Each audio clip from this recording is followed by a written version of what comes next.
Tema hari ini adalah Yesus mengutuk pohon ara. Temanya antik, saudara. Yesus mengutuk pohon ara. Oh, luar biasa. Banyak orang Kristen bertanya, mengapa Tuhan Yesus mengutuk pohon ara yang tidak berbuah, sehingga pohon ara jadi kering sampai ke akar-akarnya? Ya, padahal pada saat itu mungkin belum ada musim buah. Tetapi kenapa Tuhan mengutuk? Ini ada satu rangkaian yang luar biasa, garis benang merah di saat-saat Tuhan Yesus mau disalibkan. Saudara yang Tuhan kasih, mari kita simak pelajaran ini atau teguran pagi ini melalui firman Tuhan.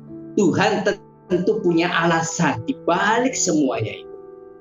Seringkali pikiran kita maunya begini, pikiran kita maunya seperti ini, tetapi pikiran Tuhan luar biasa. Tuhan punya maksud. Antara lain kita bahas bersama-sama yuk. Markus 11 ayat 12. Ya, keesokan harinya, ya, sesudah Yesus dan ke-12 muridnya meninggalkan Betania, Yesus merasa lapar. Ya, nanti selanjutnya saya akan bacakan yang lain, saya per ayat dulu. Keesokan harinya sesudah Yesus dan ke-12 muridnya meninggalkan Betania. Berarti sebelum meninggalkan Betania, kemarin Yesus ngapain? Kalau saudara baca di dalam ayat 1-nya sampai 11, di situ diceritakan mengenai Yesus datang ke Yerusalem. Ya, Yesus dieluk-elukan luar biasa. Ya, dengan keledai Tuhan Yesus masuk ke Yerusalem, orang-orang menyambut, Hosana, Hosana, ditinggikan. Apa yang terjadi, saudara? Pada waktu Yesus sampai di Yerusalem, Yesus di ayat 11-nya dikatakan melihat keadaan bait Allah yang luar biasa. Ya. Kemudian karena hari sudah menjelang sore, ya, senja, Tuhan Yesus keluar dari Yerusalem. Kemudian dia tinggal di Betania. Saudara yang Tuhan kasih, runtutannya demikian, ya. Kenapa Yesus ke Yerusalem? Apa tujuan Yesus ke Yerusalem?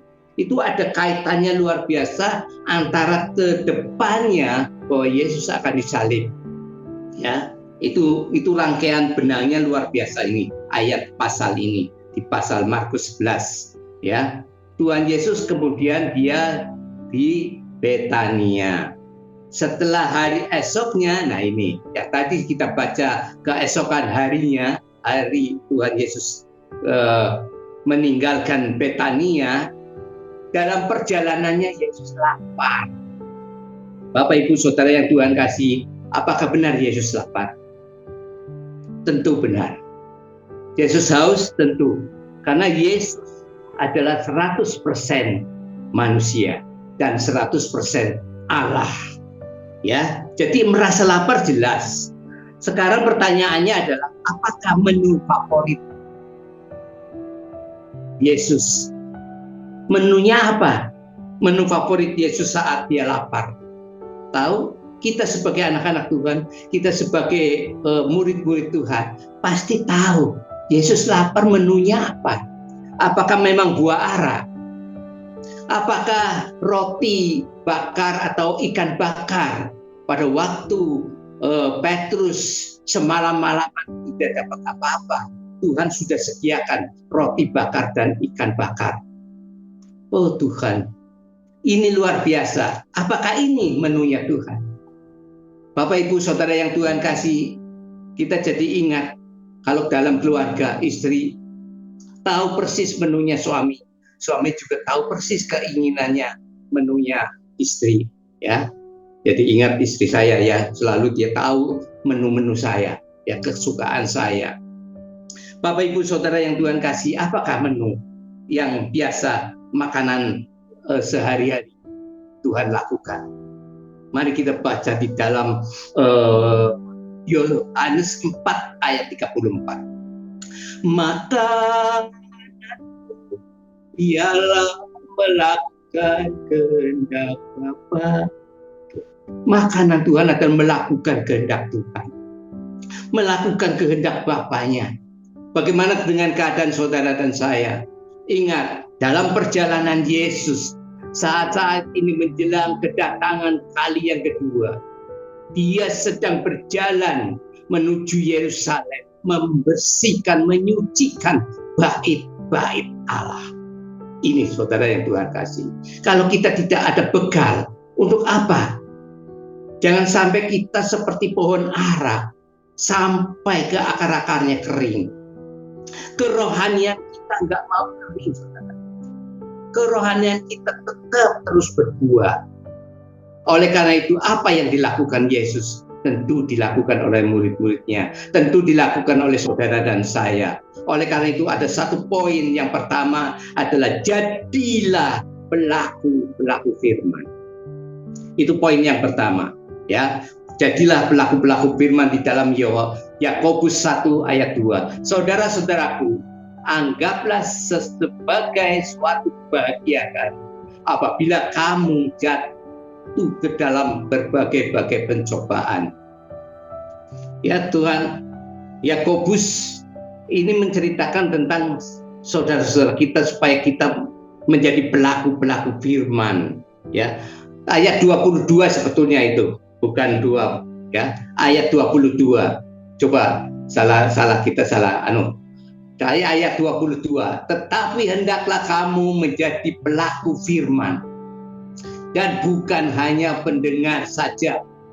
Ya, sebab jika tidak demikian kamu menipu diri sendiri. Itu di ayat yang ke-22 Yakobus 1, ya. Pelaku-pelaku firman. Ini poin yang pertama, jadilah pelaku firman.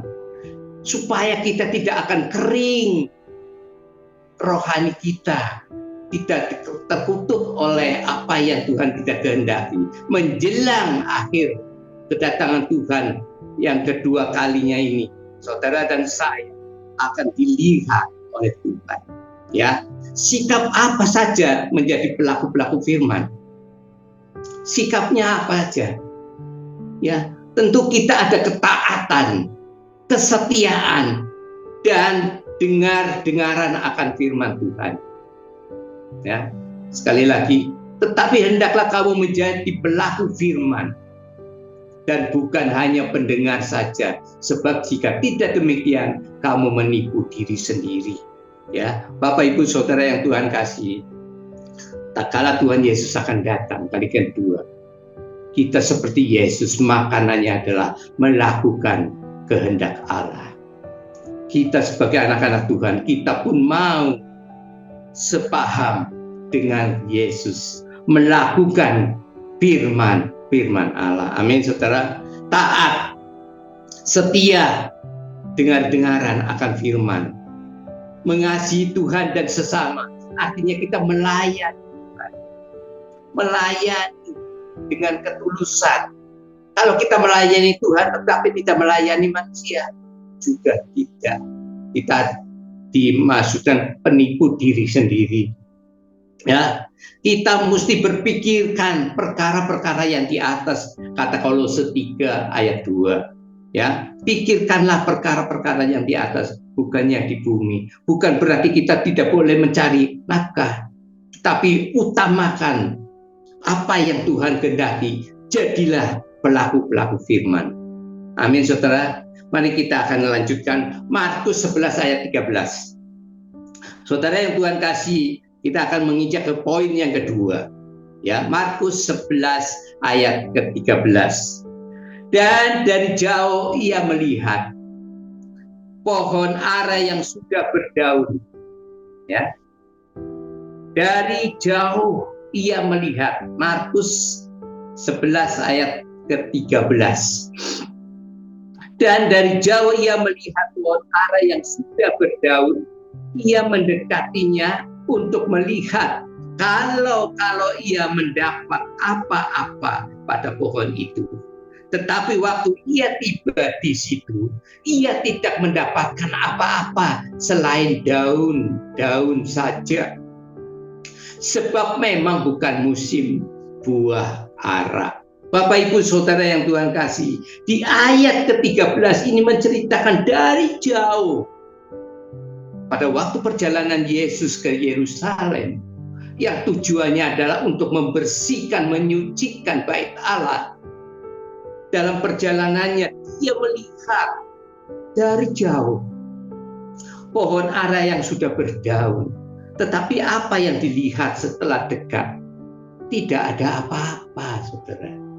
Maka pohon ara itu kering sampai ke akar-akarnya. Karena ini, Bapak Ibu Saudara yang Tuhan kasihi, di akhir zaman Tuhan datang kali yang kedua, melihat dari jauh. Seringkali melihat dari jauh hanya daun. Seringkali penampilan yang luar biasa bagus.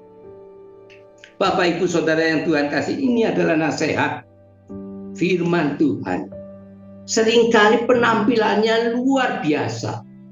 Dari jauh, wah, kelihatannya rohaninya luar biasa. Bapak Ibu, jangan sampai seperti pohon ara ini yang Tuhan kutuk. Dari jauh, pelayanannya luar biasa. Hebat, keren. Ya, kemarin firman Tuhan Pak Apin juga sudah diceritakan, hatinya harus dibongkar. Ya, karena kelihatannya bagus tetapi hatinya enggak. Ya, banyak kelemahan, kekurangan. Seperti pada waktu Tuhan Yesus datang di Bethlehem, di Yerusalem. Dia melihat ternyata bait Allah kotornya luar biasa. Nanti di poin yang ketiga saya ceritakan. Di sana ternyata apa? Hanya untuk jual beli, ya, penukaran uang, ya, maka dia bongkar semua, ya, meja-meja penukaran uang, kemudian bangku-bangku pedagang, merpati dan sebagainya, buang jauh-jauh. Jangan sampai kelihatannya dari jauh daunnya rimbun. Bapak Ibu Saudara yang Tuhan kasih, pohon ara, ya, kalau di dalam sejarah Alkitab, bahwa itu kehidupan pohon ara itu ditanamnya di pinggiran jalan. Di pinggiran jalan. Jadi kalau berbuah, siapapun boleh makan. Ya, siapapun boleh makan. Bahkan di dalam sejarah Alkitab, di sana untuk berteduh orang-orang beriman. Ya, nabi-nabi sering berteduh di situ, menginspirasikan firman Tuhan. Pohon ara itu. Dan pada waktu Yesus melihat pohon ara ini dari jauh, hanya daun. Dia melihat di situ tidak mendapatkan apa-apa. Kalau ada benih sedikit pun mungkin tidak akan dikutuk oleh Tuhan. Sebetulnya Tuhan tidak mengutuk. Di ayat yang ke-14 hanya berkata, jangan lagi seorang pun makan buahmu selama-lamanya. Hanya kata-kata itu. Tetapi ternyata kering kerontang sampai ke akar-akarnya. Ya, jangan sampai kehidupan rohani kita seperti pohon ara tersebut, saudara yang Tuhan kasihi. Kita nggak mau, kita maunya berbuah. Tetaplah berbuah, poin yang kedua. Ya, Bapak Ibu Saudara yang Tuhan kasih, yang ikut Zoom, tetaplah berbuah. Ya, Yohanes 15 ayat 8. Dalam hal inilah Bapakku yang dipermuliakan, yaitu jika kamu berbuah banyak, dan dengan demikian kamu adalah murid-muridku. Ini yang Tuhan kehendaki, Bapak Ibu. Ini yang Tuhan kehendaki. Ini yang Tuhan kehendaki, sekali lagi. Dalam hal ini Bapakku dipermuliakan. Karena apa? Kamu berbuah banyak. Dengan demikian kamu adalah murid-muridku. Kita adalah anak-anak Tuhan, murid-murid Tuhan. Hendaklah berbuah. Jangan sampai kering kerontang seperti pohon ara yang dikutuk tadi. Ya, jangan sampai tidak ada orang yang memberikan makan. Ya, di dalam tadi di ayat yang ke-14-nya, jangan lagi seorang pun makan buahnya. Artinya apa yang kita usahakan tidak ada yang membeli. Kita bisnis tidak ada mitranya. Artinya kita kering, kelaparan. sampai ke akar-akarnya, jangan sampai. Oleh karena itu, untuk kita tetap dikasihi Tuhan, tetaplah berbuah. Ya, apa saja yang kita harus lakukan?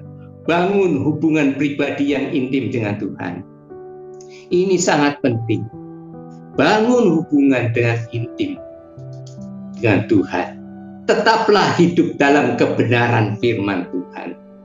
Tetap berbuah di setiap musim kehidupan. Apapun masalah dan persoalan yang kita hadapi, kita tetap erat hubungannya dengan Tuhan. Bapak Ibu, daun daripada daun ara ini ada tangkai ini nempel ke batangnya, itulah buahnya di situ banyak sekali. Kenapa saya bisa ngomong? Karena saya pernah menanam pohon ara.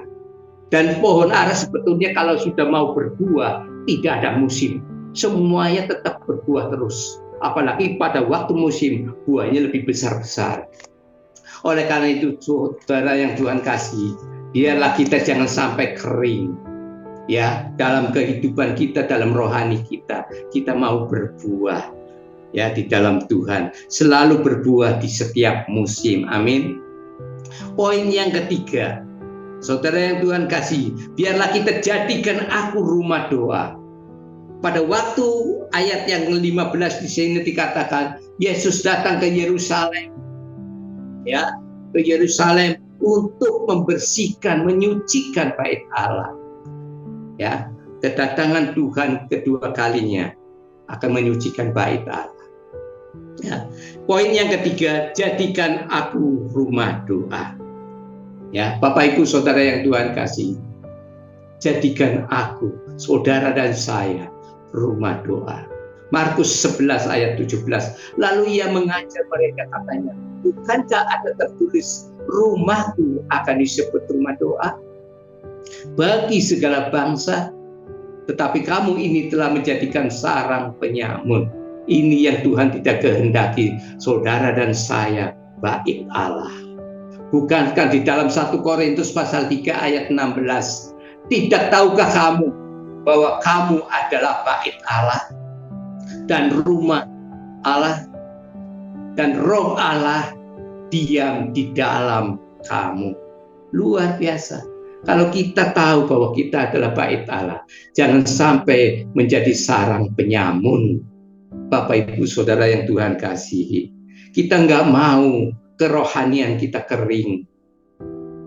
Di dalam kita menyambut kedatangan Tuhan kali yang kedua, kita ada buah-buah roh, buah-buah pelayanan yang benar di hadapan Tuhan. Ya, jadilah aku rumah doa. Apa? Yaitu hidup yang berkenan, hidup yang kudus di hadapan Tuhan. Tetaplah berdoa. Amin. Itu poin-poin yang luar biasa. Renungkanlah firman Tuhan siang dan malam. Kalau ini jadikan anak-anak Tuhan yang memiliki hati untuk senantiasa berdoa, hubungan erat dengan Tuhan. Bapak Ibu yang Saudara Tuhan kasihi, biarlah di dalam 1 Korintus pasal 3 tadi ayat yang ke-16, tidak tahukah kamu bahwa kamu adalah bait Allah? Kalau kita tahu bait Allah, tentu kita akan menjaga hidup yang berkenan di hadapan Tuhan, hidup yang kudus di hadapan Tuhan. Bapak Ibu Saudara yang Tuhan kasih, ini firman Tuhan bukan untuk Bapak Ibu saja, tetapi untuk saya juga. Saya mungkin perlu ditegur seperti ini. Mungkin Tuhan menegur saya, karena firman Tuhan katakan pedang bermata dua untuk saudara dan untuk yang membawakan. Ya, ini juga menjadikan poin bagi kita. Biarlah kita tak kala Tuhan datang kali yang kedua, kita menjadi pelaku-pelaku firman. Kita tetap berbuah buah pelayanan, berbuah-buah baik di dalam pelayanan apapun. Ya, baik melayani Tuhan maupun sesama.